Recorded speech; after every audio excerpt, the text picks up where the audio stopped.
PCOD ఉన్న వాళ్ళు పాలు తాగకూడదా అని మన ఫాలోవర్స్లో ఒకరు అడిగారు. జనరల్లీ మనం చిన్నప్పటి నుండి వింటూ వచ్చినాము పాలు తాగితే బలము మంచిది అని చెప్పి.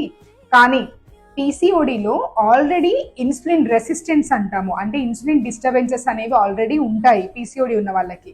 సో మనం తాగే పాలలో ఇన్సులిన్ లైక్ గ్రోత్ ఫ్యాక్టర్ అంటాము, అది ఉండడం వల్ల ఇంకా ఇన్సులిన్ డిస్టర్బెన్సెస్ అనేవి ఎక్కువ అవుతాయి అన్నమాట. సో ఆల్రెడీ కండిషన్ ఉంది కాబట్టి వీటి వల్ల కండిషన్ ఇంకా వర్స్ట్ అయిపోయి షుగర్ లెవెల్స్ అనేవి ఎక్కువ అవ్వడము, అండ్ దీనివల్ల మేల్ హార్మోన్స్ అంటే టెస్టోస్టిరాన్ అనేది ప్రొడ్యూస్ అవుతుంది బాడీలో.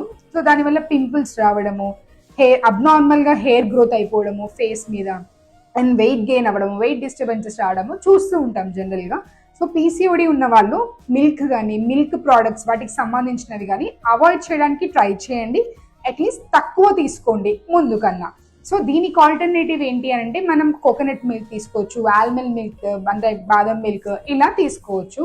మనం ఇప్పటివరకు చూసిన వీడియోస్లో అసలు పీసీఓడి ఎలా వస్తుంది, ఎలా ఎఫెక్ట్ అవుతుంది పీరియడ్స్కి కానీ వేరేకి సంబంధించిన వాటికి కానీ అని చాలా డౌట్స్ మీలో ఉన్నాయని నాకు తెలుసు. అది నెక్స్ట్ వీడియోలో ఖచ్చితంగా తెలుసుకుందాం. Thank you. Hope this is useful.